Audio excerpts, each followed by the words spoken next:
porque todos os anos o governo solicita aos trabalhadores e às empresas que informem à Receita Federal quais são os seus ganhos anuais. De forma geral, a renda é tributada lá no momento do recebimento.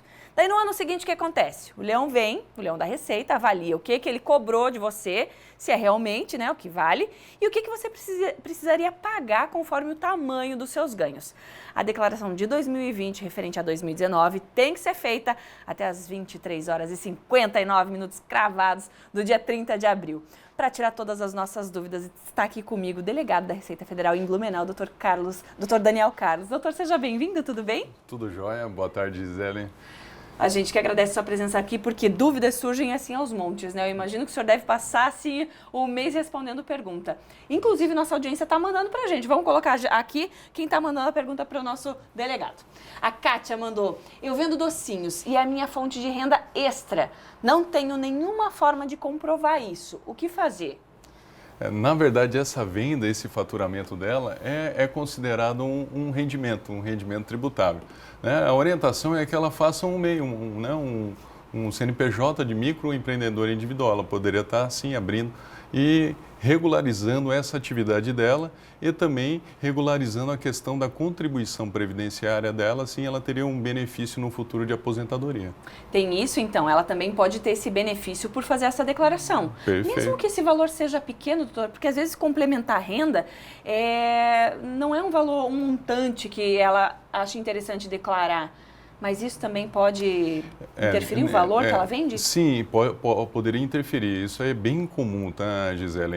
E é, inclusive, um dos critérios de malha que a gente utiliza, a Receita Federal utiliza.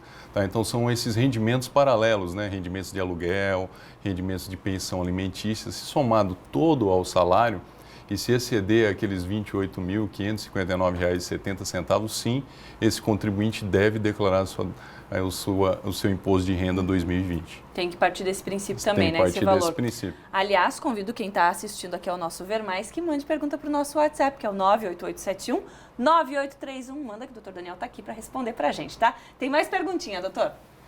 Emanuel, no caso de casais com filhos, os dois precisam declarar os filhos como dependentes? A declaração como dependente só pode ser aproveitada essa dedução em apenas uma declaração.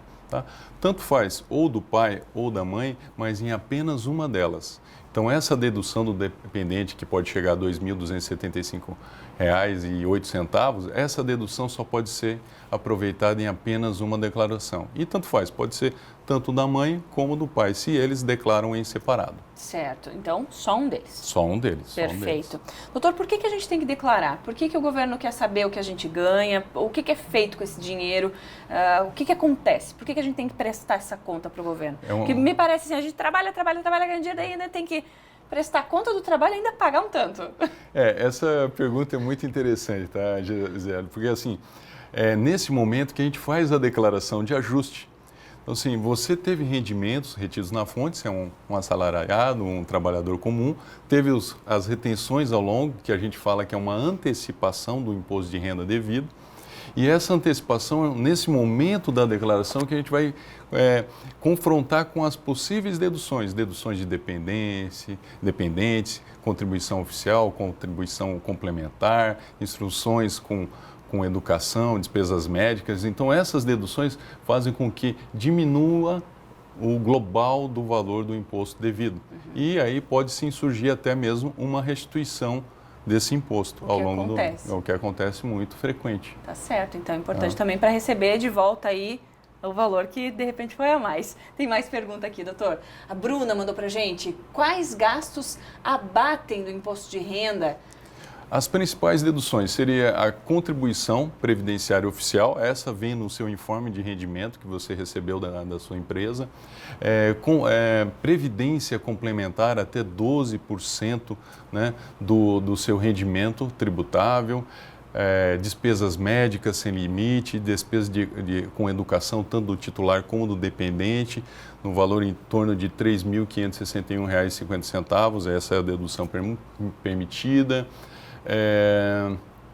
Essas são as principais deduções que podem deduzir do imposto de renda e sim fazer com que esse teu tributo, esse teu imposto diminua essa base de cálculo. Certo, vai ter também então essa restituição em cima disso. Mas perguntinha aqui pra gente.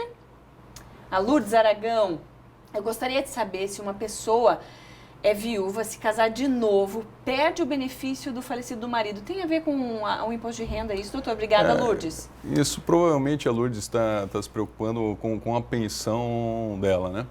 Então, mas sim, essa pensão, esse rendimento de pensão que ela recebia, né, do falecido, é um rendimento tributável.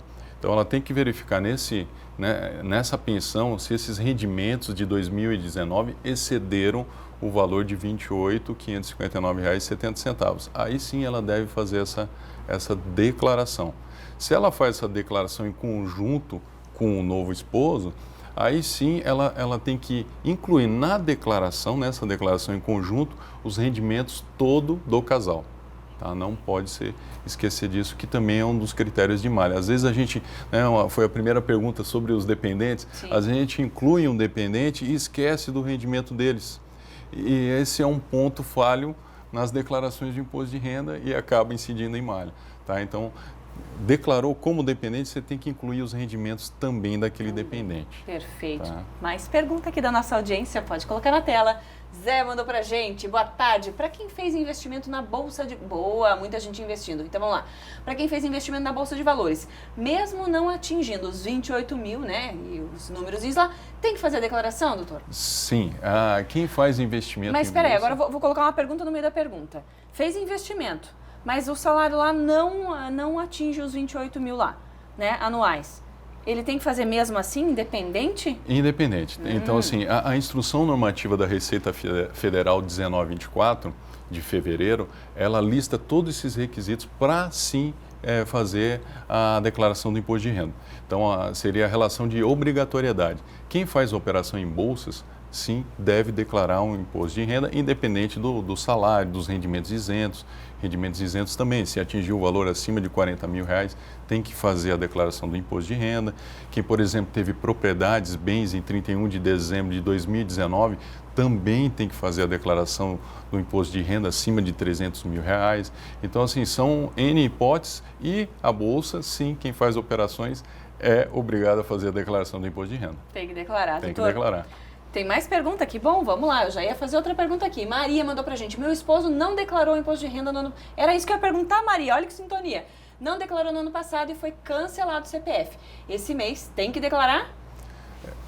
Justamente, no ano passado ele atingiu os requisitos necessários, então essa foi uma importante pergunta. Quem não fez a declaração do imposto de renda e era obrigado a declarar? No final do ano, sempre a Receita Federal faz esse batimento.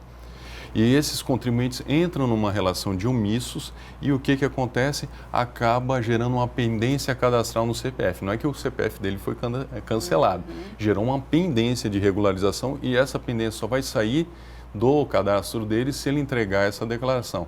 E o que gera essa pendência? Pode gerar problema na rede bancária, ele não consegue fazer movimentação financeira, problemas com empréstimo, né? Vai para o CADIM. É uma série de problemas que gera. Tá certo, doutor Daniel Carlos aqui, delegado da Receita Federal. Muito obrigada pela participação e pelas dúvidas aqui sanadas do nosso público. Até a próxima. Até a próxima, obrigado.